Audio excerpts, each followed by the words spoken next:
Alright, welcome back guys. So we're going to look at 2.2 today. And I'll probably do a couple of videos again. We're going to be looking at functions and graphs. So we've used both of those terms before. Those equations that we saw in section 2.1, I told you that we could call them equations or we could also call them functions. And that's what they were. What we're going to do today is actually define what it means for the relationship between x and y to be that of a function. We're going to look at evaluating functions, whatever that means. We've actually already done it. And we're going to get a little bit more practice graphing some of these functions. Okay. All right, so think back to section 2.1. in which we had equations. Y was equal to something, and if that something was just had an x in it, that was a linear relationship. And then if y was equal to something with an x squared in it, that was a quadratic relationship. If y was equal to something with an x to the third or x cubed, that was what we called a cubic relationship or cubic function. And so what we saw was that x, for any given value of x, it was related to a specific value of y. Okay, and we saw a lot of those. We called those ordered pairs. Okay, x is related to y. And the equation, or the function itself, told us how x was related to y. Okay, so for example, if we look at this equation here, y is equal to 2x plus 1. What we have on the right side, this tells us how x is related to y. Y is always going to be the double of x with 1 added to it. Okay? So anytime you know the value for x, there will also be a corresponding value for y. And that's how we came up with those ordered pairs when we were plotting those functions, or graphing those functions rather. Okay, so for example, if we plug a 3 in for x, 2 times 3 is 6, plus 1 more would give us a value of 7 for y. Okay, so that is a relation. 3 is related to 7. Okay. All right, and we call this relationship a function. Okay. We're going to, here in just a second, more specifically define what it means for a relation to be that of a function. Okay, so we refer to the values of x as the inputs, okay, and the values of y as the outputs. And that's kind of what we were doing in section 2.1. We were inputting values for x, and we were getting outputs for y. Okay. It says here, so just like ordered pairs, x and y are relationships. Okay, x is related to y. A function is a relationship between two sets called, one called the domain and another set referred to as the range. Okay. So the domain is going to be the set of all the inputs. Now I know I put a little video, a YouTube video in there that gave an analogy of what a function is using a juice maker. Okay. So if you watch that video, it had a juice maker, and the input were the different types of fruits. Okay, so if you want to make orange juice, then you have to put oranges into the juice maker, and the output will be the actual juice. Okay, so in that particular analogy, the different types of fruits, they make up the domain. Those are our inputs. And then the output, or the different types of juice, that would make up the range. Okay, so when you hear these terms domain and range, you want to associate the domain with the set of all the x values. That's all my x's. And then the range consists of all those outputs, or in other words, all those different values of y. Okay. All right. Let's this idea of a function of one thing being related to another is used a lot. Okay. I used it in my on-campus class yesterday. You could think about x could be, okay, so imagine you have a job and you get paid by the hour. Okay. So x could be could represent the number of hours that you work, and then y could represent the actual amount of your paycheck. Okay, so as the value of x varies, so too will the value of y, right? The more you work, the more you're going to get paid. The less you work, the less you'll get paid. And so you could even say that the amount of your paycheck is a function of the number of hours that you work. And all that means is that the amount of your paycheck is determined by the number of hours that you work. Okay. But here's some other examples of some relations or some relationships that are actually functions. So here it says, to each student in college there corresponds a unique student ID. Okay, so the domain in this case you could say would be all of the students, and then the range could be all of those unique student IDs. Okay, there's like a one-to-one correspondence there. Another example would be this here, this relationship. To each item in a store there corresponds a unique price. Okay, so the domain would be all of the items in the store, and then the range would be all those specific prices, all the prices for all those different items. But each item is only going to have one price. And then in a more mathematical sense, to each real number there corresponds a unique square of that number. Okay, this relationship right here is this function that we've already seen. Okay, so y represents the square of the number, and x just represents the number. And this just mathematically shows this correspondence right here. For every value there corresponds, if you square it, there is only one square for that value, for that real number. Okay. All right. So a function. We're going to formally define it right now. It says a function is a correspondence between a first set that we're going to call the domain. So again, think about this as being the set of all the different values of x, and a second set called the range. So think about the range as being the set of all your possible values of y, or in other words, all the outputs. Okay, such that each member of the domain corresponds to exactly one member of the range. And this is the key right here, this condition. Each member or element in the domain can only correspond to one element or member of the range. Okay, and I have an example, a visual example right here, guys. So here we have a correspondence between these two sets. So this set is made up of 5 elements. We don't know what they are, they're just points. And then the range is made up of these 4 points, or these 4 elements or members. Okay, and think about this as sort of like these are your x's right here, and then over here these are your y's. Okay,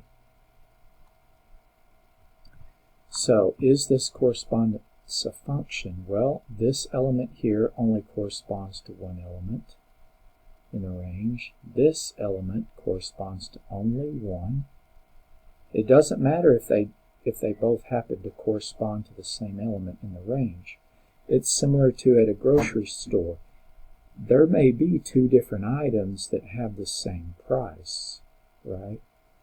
A block of cheese may cost $3, and a box of cereal may also cost $3. That's different than a block of cheese having two different prices. You'll never see that, okay? And then if you look at these other members here, this element here in the domain corresponds to only one element in the range. Same for this one and for this one. Okay, so this is a visual example of a correspondence here between these two sets, that you could call a function. In other words, guys, to kind of simplify this, it doesn't matter where these arrows go. What matters is that from each element in the domain, there's only one element, or there's only one arrow leaving it. So it doesn't matter where the arrow goes. In fact, all 5 of these arrows could go to just one element over here in the range. Okay, that would be similar to, in that store analogy, 5 different items having the same price. Okay, a box of a box of toothpaste costs $3, a block of cheese costs $3, etc. No, anyway. All right, let's look at some other examples here. It says, for the following relations, determine if they are functions.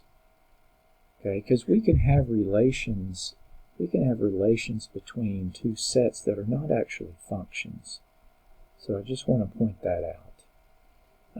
Let's look at f right here, which, by the way, this is commonly how you define or represent a function in math.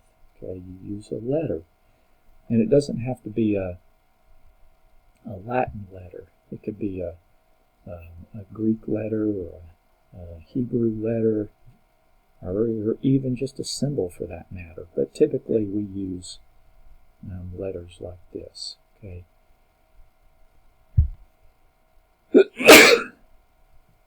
Gosh, excuse me. All right, so let's look at this. We don't know whether these are functions or not. Okay. So for this relation right here, we're going to call it f. The domain consists of these 4 letters, or not letters, but numbers, these 4 numbers. And then the range consists of these 4 amounts, monetary amounts. Okay, and the relation is this, just how these arrows are oriented. So 1 corresponds to this value, 2 corresponds to this value, 3 corresponds to this value, and 4 corresponds to this value. So this is a function because for each of these elements correspond to only one element in the range. Okay, or in other words, we have only one arrow coming off of each of these elements in the domain. Okay, I'm going to write up here that f is a function. Now let's look at g and determine whether it's a function. Alright, so the domain consists of the numbers 3, 4, 5, 6. The range consists of the numbers 5, 9, and -7. Alright, so let's see what's happening. 3 corresponds to 5, so we're good. 4 corresponds to 9, 5 corresponds to -7, and 6 corresponds to -7. So check. This is a function. Okay. Each of these numbers corresponds to only one. That's all you have to remember. We don't care what it corresponds to, just that it corresponds to 1. Remember, look back up here at your definition, such that each member of the domain corresponds to exactly 1 member of the range. It doesn't say that it has to be a unique member of the range. So this is a function as well. And again, in terms of, you can think, well, each of these numbers in the domain has only one arrow. Only one arrow is leaving each of these elements. Okay. All right, what about h here? This is an interesting one. because the domain actually consists of cities, different cities. City in Illinois, city in Maryland, and a city in California. And then the range consists of different baseball teams. Okay. All right. Well, Baltimore corresponds to the Orioles. San Diego corresponds to the Padres.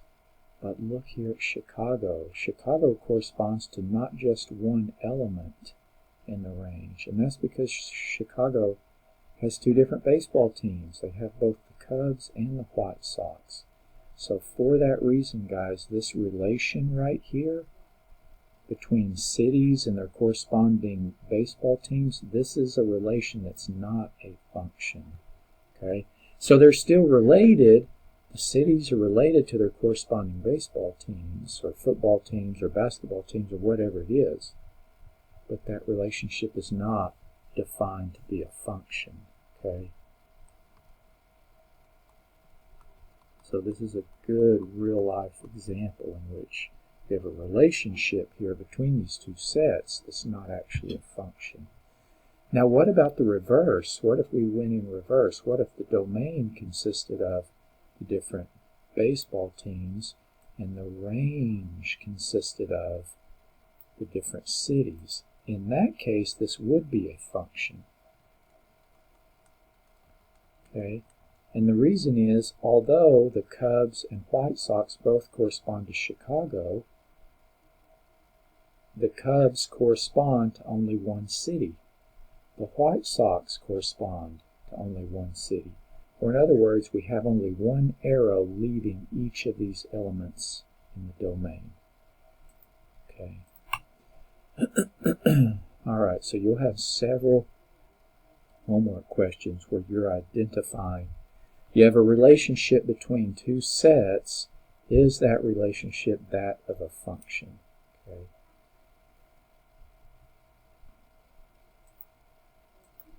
All right. Before we look at evaluating functions, I want to talk about, just real quickly, think about that equation we saw early on. Y is equal to 2x plus 1. This is a function. We say that y is a function of x. And the reason we say that is because for any value of x, there will only be one y, one corresponding value of y.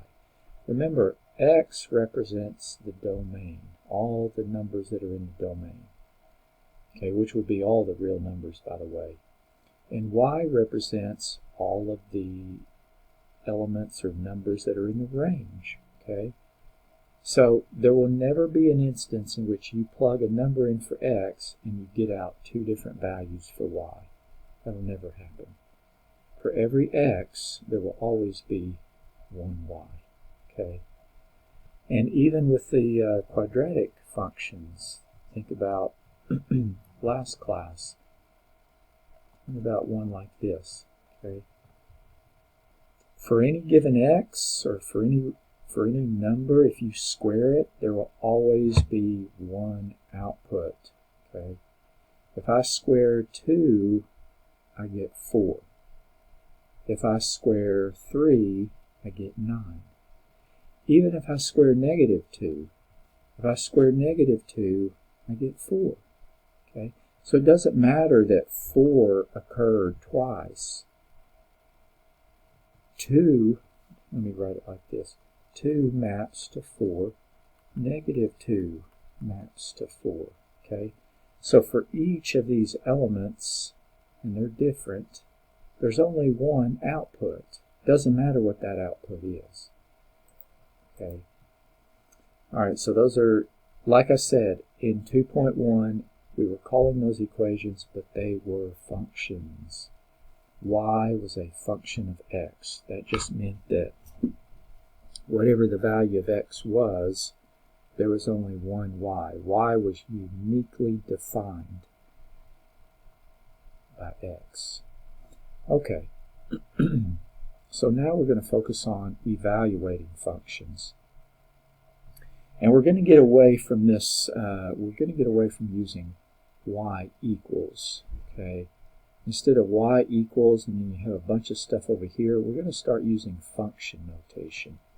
So we're going to use this notation right here. You may have seen it before. So instead of y equals 2x plus 1, we're going to write f of x. And that's how you say this, f of x. Okay? And this is just a notation. We call the function f. And this x right here just means that the value of the function f depends on the value of x. Okay? So f of x is really just another way of saying y. Okay, so the value of the function depends on x. Alright, so how do we evaluate functions? Well, we've already done it. We did a lot of it last class. If we have this function here, and you can use, there will be lots of different names of functions, guys. G of x is used a lot. F of x is probably the most common just because F for function. Capital F of x, and like I said, you can use other, you can use other symbols. Sigma of x, okay. If you want to use the Greek alphabet, but anyway.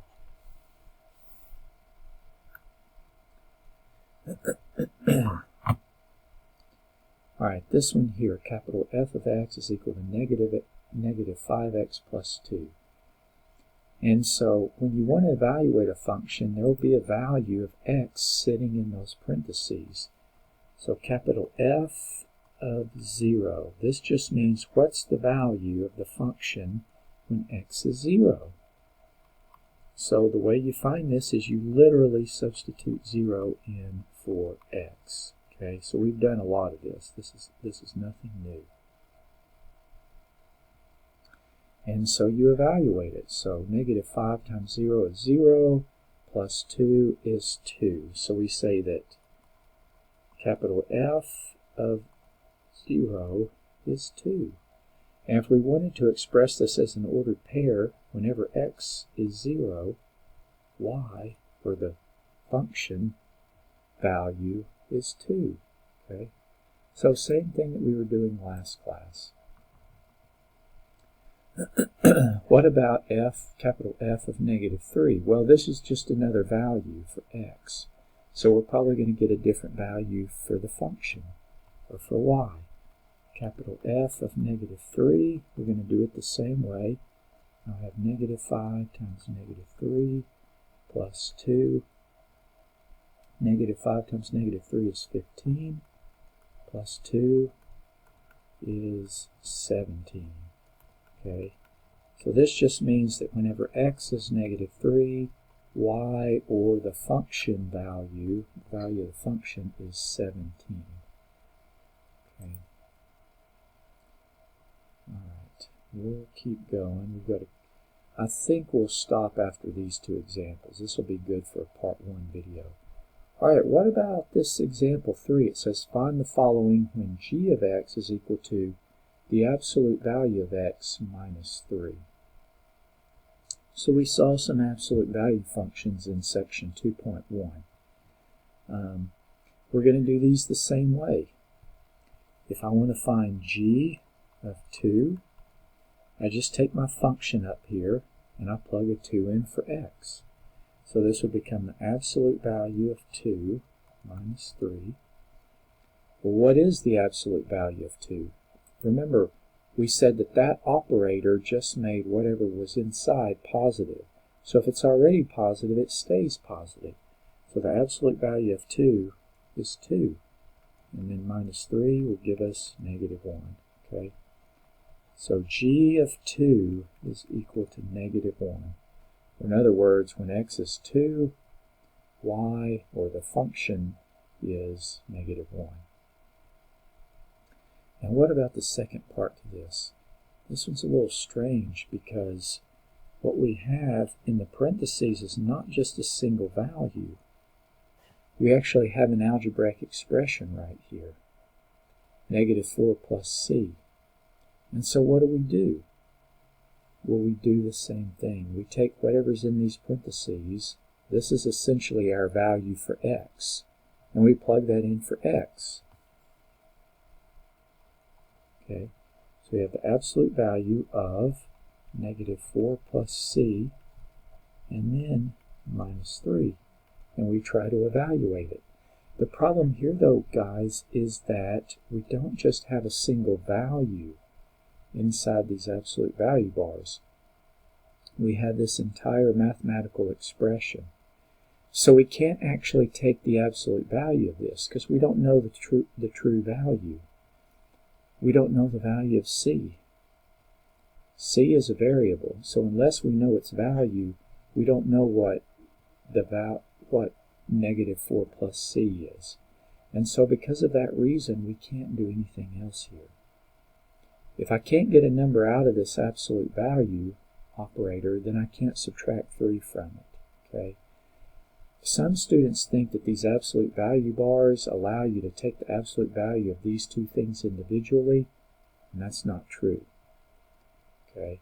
It only allows you to take the absolute value of whatever's left inside here. Well, there's nothing left because I can't actually evaluate these. These are not like terms. Alright, so this one doesn't, once you substitute the value in for x, you can't really do anything else. So this one's going to stay exactly the way it is. It actually becomes a function of c. It's no longer a function of x, it's now a function of c.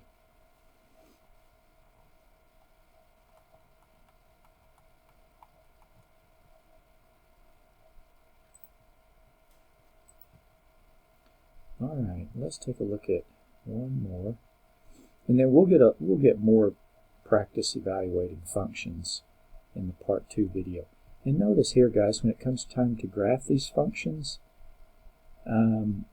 instead of writing y equals negative x squared plus 5, we're writing them as an explicit function. H of x is equal to negative x squared plus y. And so when we make our chart, you can see instead of using y, we're using f of x. And we're still going to have ordered pairs. So we're going to graph them the same way. Alright, so here our function is x cubed. So this is a cubic function. So if we want to find f of 5, we're going to plug 5 in for x. 5 cubed. You can do this in your calculator if you want. I want to demonstrate this to you.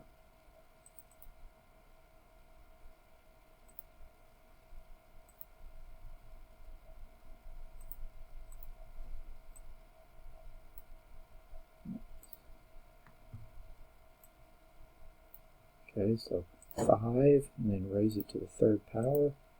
Hit enter, and it's 125. 5 times 5 times 5. Okay, so again, when x is 5, the value of the function, or y, is 125.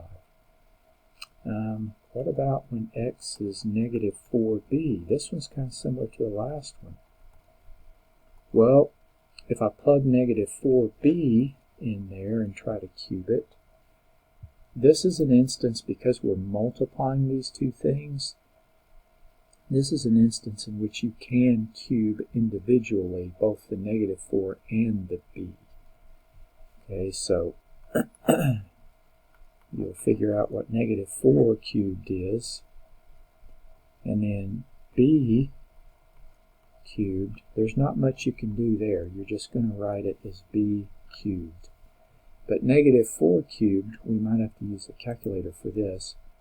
Remember, guys, anytime you're squaring or cubing any negative number, it's good to keep it in parentheses. In fact, if you're squaring it and you don't keep it in parentheses, the calculator will misunderstand, give you the wrong sign. So it's negative 64. Negative 4 times negative 4 times negative 4 is negative 64. Okay, And so you can see here we don't get a single number out of this, and the reason is because the input contains a variable. So the output is going to typically contain a variable, that same variable. Okay, so this would be the value of the function when x is negative for b. And then just lastly, real quick, I want to show you the importance of keeping negatives in parentheses when you square them. So see, if I square negative 5, that means negative 5 times another negative 5. And we know that's positive. Okay? But if you type it in like this without those parentheses, the calculator misunderstands. The only thing it squares is the 5, and then it carries the negative over to become part of the answer, which is wrong. Okay? So, the calculator's not making a mistake. You're just using the wrong syntax. All right, so be careful about that. And this is a good stopping place, guys. I think we'll finish up in our part 2 video with graphing, a couple more examples of graphing. We may do a homework problem. And then also looking at how can we identify whether a relation is a function if all we can see is the graph of the relation. Okay. So anyway, I'll see you in part 2.